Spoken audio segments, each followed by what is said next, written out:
Adiós ríos, adiós fontes, adiós regatos pequenos, adiós vista dos meus ollos, non sei cando nos veremos. Caminos de ida y vuelta.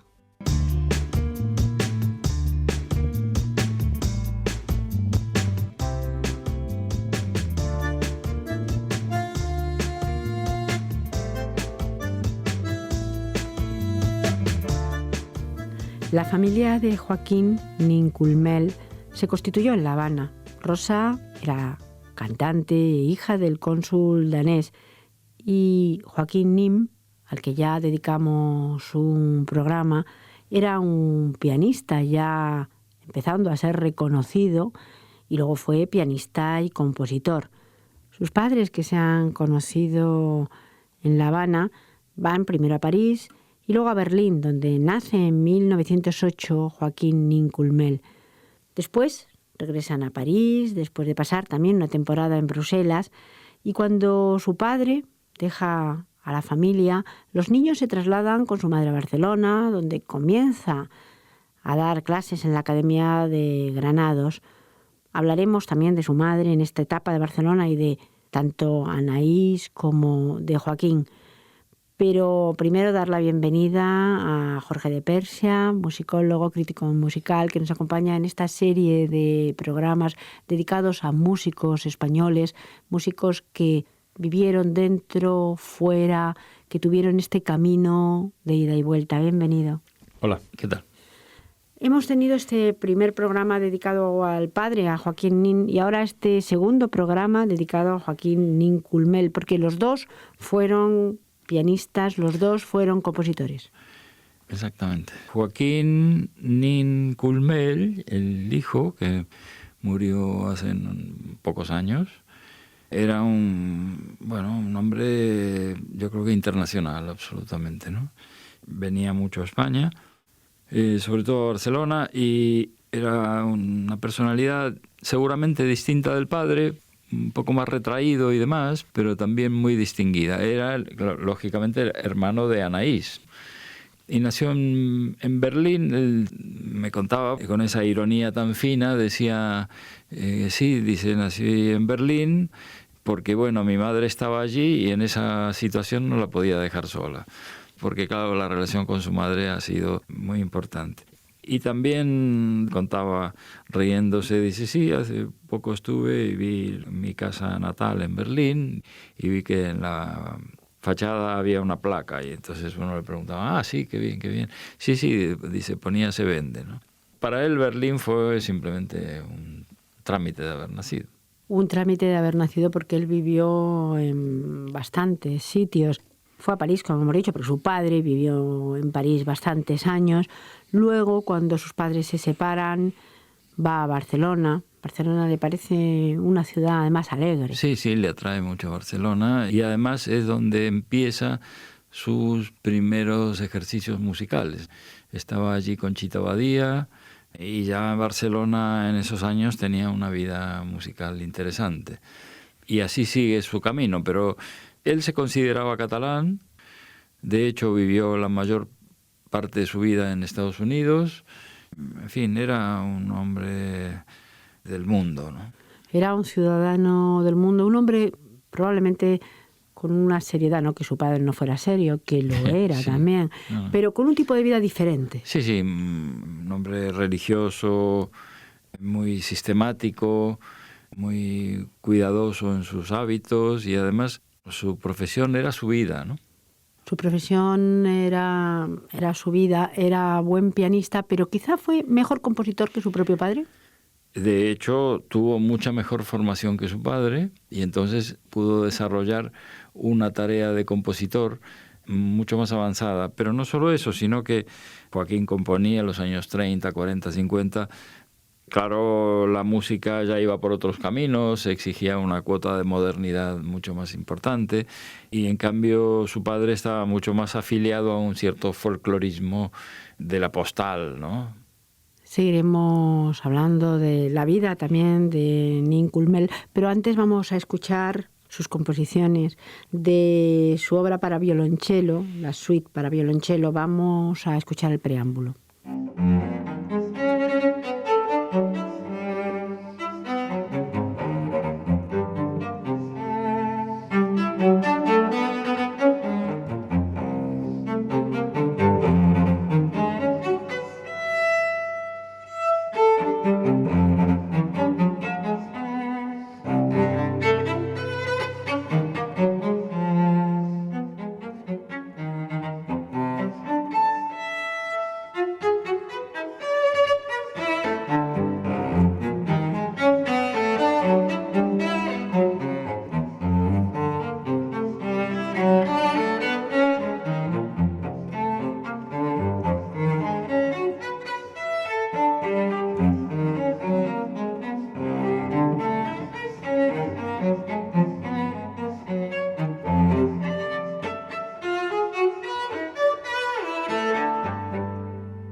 Ya hemos dicho que es un hombre que viajó de un lado para otro. Sí. De hecho, en el año 1914, cuando empieza la Primera Guerra Mundial, ya su madre decide que se trasladan, él era pequeño, se trasladan con sus hermanos, con la famosa escritora Anaïs Nin, se trasladan a Nueva York. Allí compra con la ayuda de los hermanos de la madre una casa y alquila habitaciones, y también está rodeado de artistas. Pero el año 24 deciden instalarse en París. Eso le permitirá, supongo, también estar más cerca de su padre y en otro tipo de ambiente. Claro, por supuesto. Pero lo interesante es que él recordaba porque yo le he conocido y siempre él contaba estas anécdotas de su vida, ¿no? De su historia.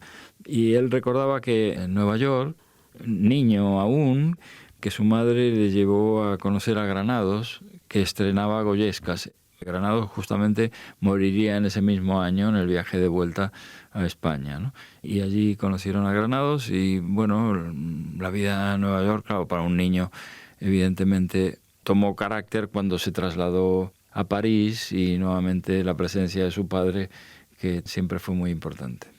Vamos a seguir escuchando su obra, en este caso Forlán.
Su padre fue muy importante, aunque curiosamente no vivió demasiado con él. Sin embargo, él admiraba la figura de su padre y también la música de su padre. Sí, yo creo que en el fondo tenía una enorme admiración.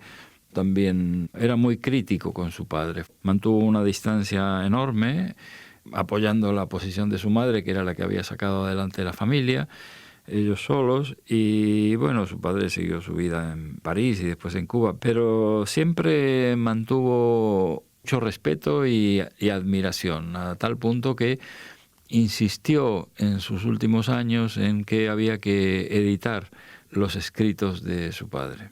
Seguimos con su música, Badinerie.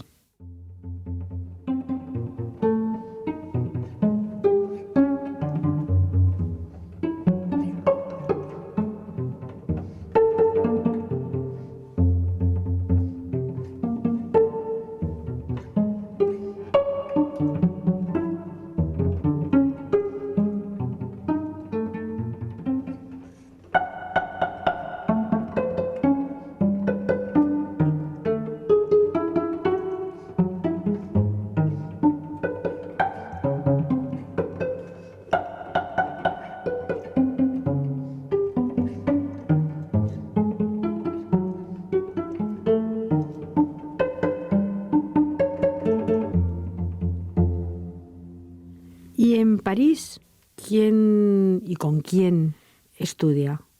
En París funcionaba la Schola Cantorum, en París estaba Paul Dukas, en París había todo ese gran mundo de entreguerras. Digamos que su objetivo, en todo caso, era poder estudiar con Manuel de Falla, que ya estaba instalado en Granada. Su trayectoria parisina es fundamental, pero también siempre en su vida llevó el sello de lo español.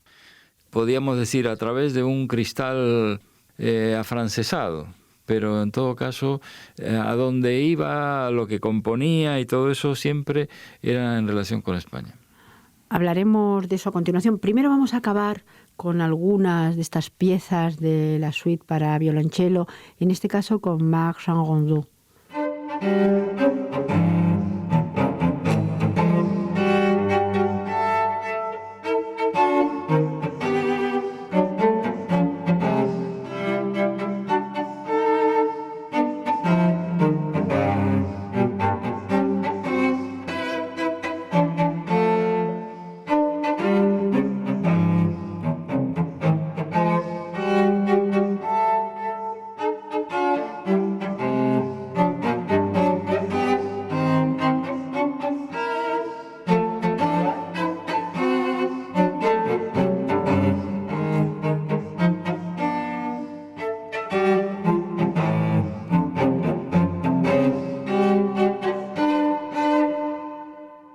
Efectivamente, era importante la música, era importante lo español, podemos decir, entre comillas, en la música.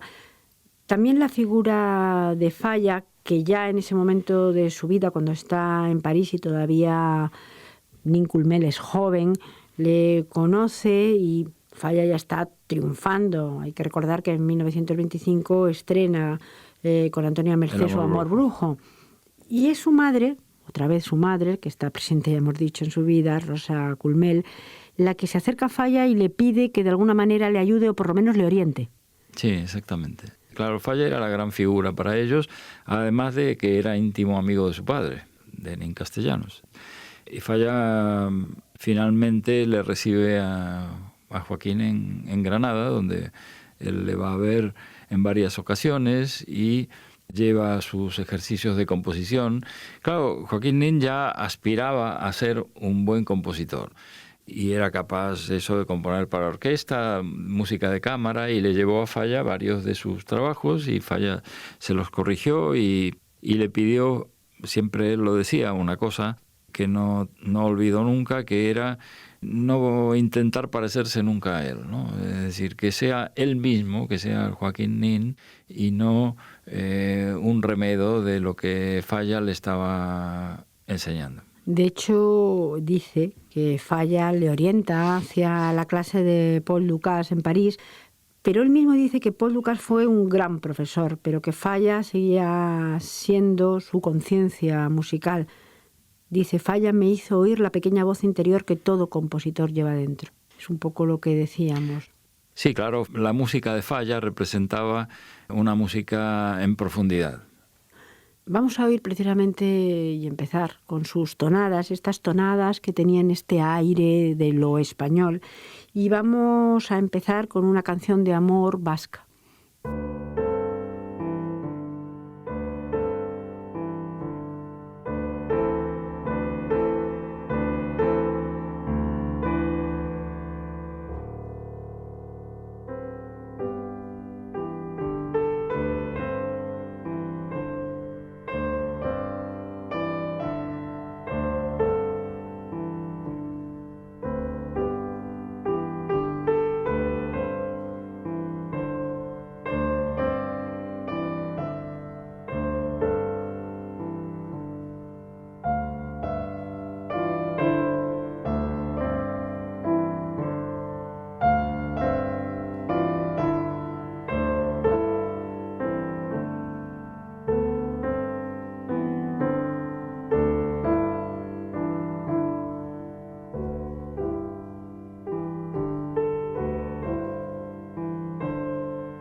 Él hace compatible la interpretación con la composición, la interpretación al piano, con la composición, pero en 1938, ya durante la Guerra Civil Española, deja París y vuelve a Estados Unidos, porque ya hemos dicho que había estado durante la Primera Guerra Mundial, y allí sí desarrolla una importante carrera como pianista y también como profesor.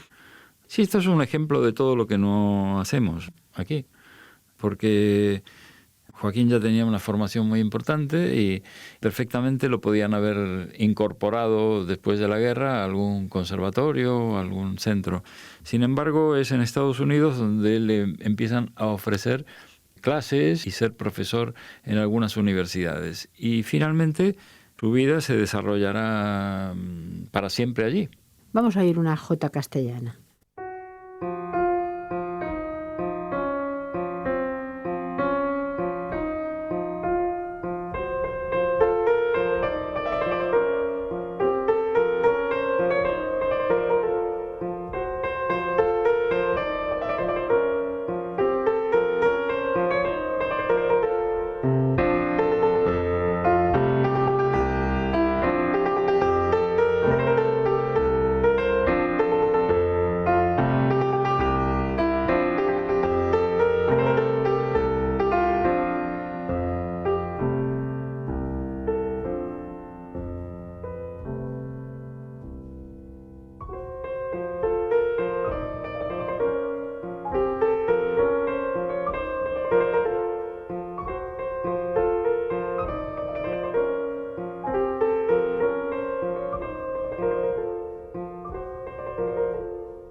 Es curioso cómo él conserva, hemos empezado oyendo esta canción de Amor Vasca, ahora la jota castellana, estos toques de lo español que también tenía su padre. Sí, antes dijimos que el Joaquín Nin padre hacía postales. Esto no es desmerecer nada, sino simplemente es un formato pequeño de piezas inspiradas en motivos populares y tradicionales antiguos también.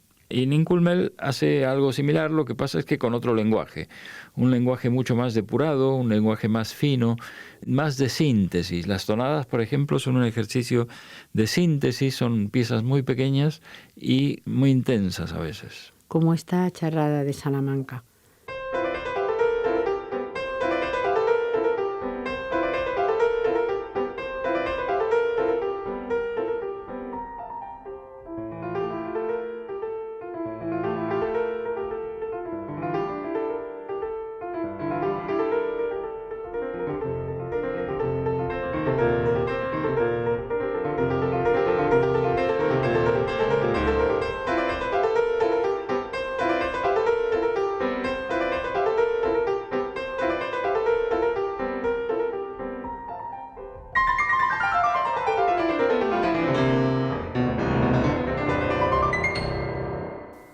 Él está con su carrera como pianista y también como profesor. Primero comienza en el Williams College, en Massachusetts, pero termina en la Universidad de California.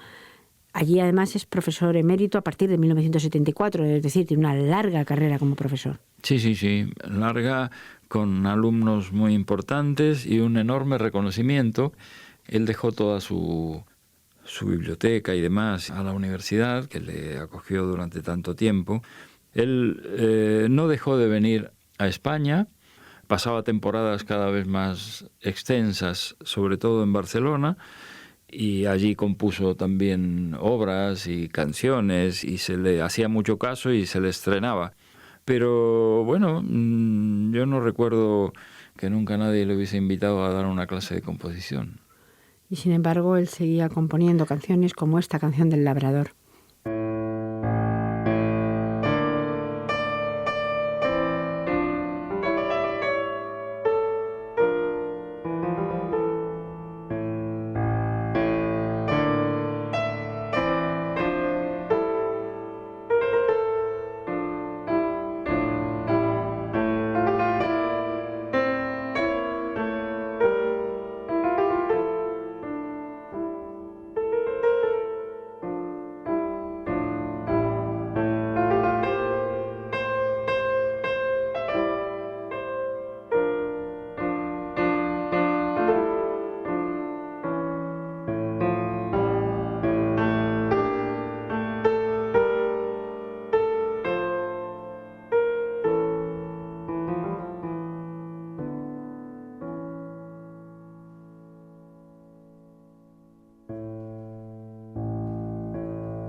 Hay que decir que él tiene toda su vida prácticamente fuera de España, estos años que hemos visto que vivía en Barcelona.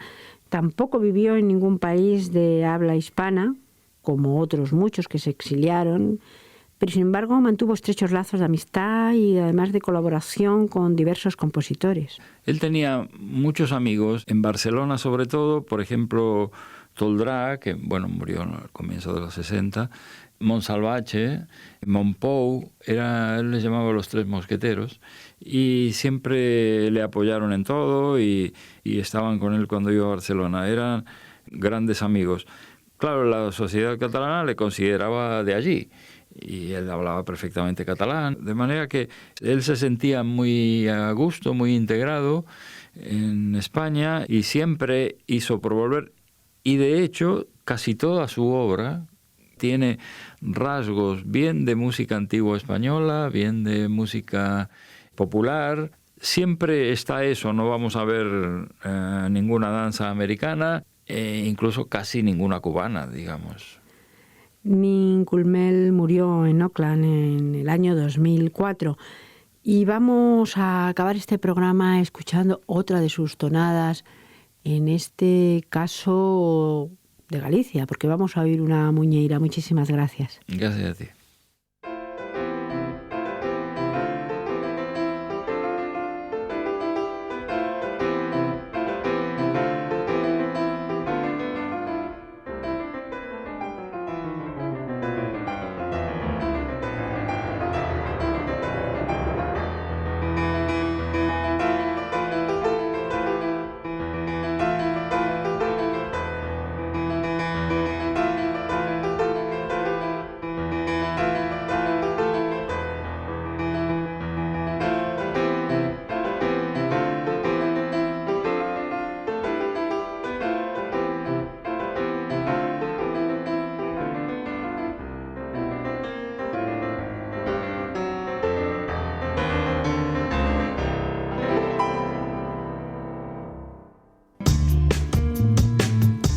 Caminos de Ida y Vuelta, un programa de la UNED con la colaboración del Centro de Migraciones y Exilios, el CEME, para Radio Exterior de España.